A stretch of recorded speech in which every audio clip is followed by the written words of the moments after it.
আরে সুরঙ্গটা তো বানিয়ে ফেলেছি, তাড়াতাড়ি সুরঙ্গের মধ্যে ঢুকে যাই। হ্যাঁ হ্যাঁ হ্যাঁ, আমি সুরঙ্গের মধ্যে চলে এসেছি, এখন আমাকে কেউ ধরতে পারবে না। এই তাড়াতাড়ি বলো, ওই পাগলটা কোথায়, যে পাগলটাকে ফাঁসি হবে? এ কি, পাগলটা তো পালিয়ে গেছে। আরে ভাই আপনাকে আমি কষ্টের কথা কি বলো, এই শালাই তো আমার 20 লাখ টাকা চুরি করে নিয়ে গেছে। আরে ভাই আপনার 20 লাখ টাকা না, এই পাগল তো টাকা দিয়ে করেছে ব্যাংকের মধ্যে। আর প্যারা নিয়ে লাভ নেই, আজকে পাগলটার ফাঁসি হয়ে যাবে, আর কোনো প্যারা থাকবে না আপনার। আরে স্যার একটা তো খারাপ নিউজ আছে, পাগলটা তো পালিয়ে গেছে সুরঙ্গ দিয়ে। আরে কি বলো?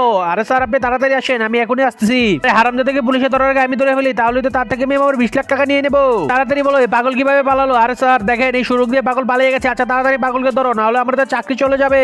আল্লাহ, যে সুন্দর কোরআন শরীফটা দেখে ভিডিওতে লাইক সাবস্ক্রাইব করে দেবে, তার সকল মনের আশা পূরণ হয়ে যাক। আর যে ভিডিওতে লাইক সাবস্ক্রাইব করবে না, সেই সুন্দর কোরআন শরীফটাকে ভালোবাসে না। আর কমেন্টে আল্লাহু আকবার লিখে যাও। হে হে হে, আমি জেলখানা থেকে তো বাইরে হয়ে গেছি, এখন আমি কি করবো? তাড়াতাড়ি জামা কাপড়গুলো আমি পরিবর্তন করে এখান থেকে আমি চলে যাই। আরে হারামজাদাকে অনেক জায়গায় খুঁজলাম, কোনোভাবে তো খুঁজে পেলাম না। এখন কি করবো? আচ্ছা এখানে বসে একটু চা খাই। ওয়েটার ভাই এখানে এসে একটু শুনে যাও। স্যার বলেন কি লাগবে আপনার? আমাকে তো 1 কাপ চা দিও। আচ্ছা স্যার আপনি বসেন, আমি এখন চা নিয়ে আসতেছি। আরে ভাই আল্লাহর নামে আমাকে কিছু টাকা দিয়ে দাও। এই নাও টাকা। আরে কি তুই দিকে আমার আইসে, আর আমি পাগল বন্ধু, দাঁড়া এখনই তোকে ধরে ফেলেছি। তাড়াতাড়ি আমার 20 লাখ টাকা কই? তোর টাকা কই আমি কি জানবো? দাঁড়া এখন তোকে আমি পুলিশের কাছে দিচ্ছি। আরে আমাকে পুলিশের কাছে দিচ্ছে, আমি তোর বন্ধু।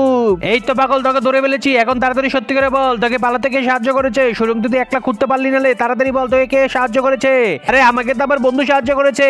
আরে হারামজাদা বন্ধু, তুই দিকে আমাকে আবার ফাঁসিয়ে দিলি। পাগলের বাচ্চা পাগল, তুই আমাকে আবার ফাঁসিয়ে দিলি। আরে বন্ধুরা, পাগলে পার্ট 3 লাগলে কমেন্ট করে জানাও।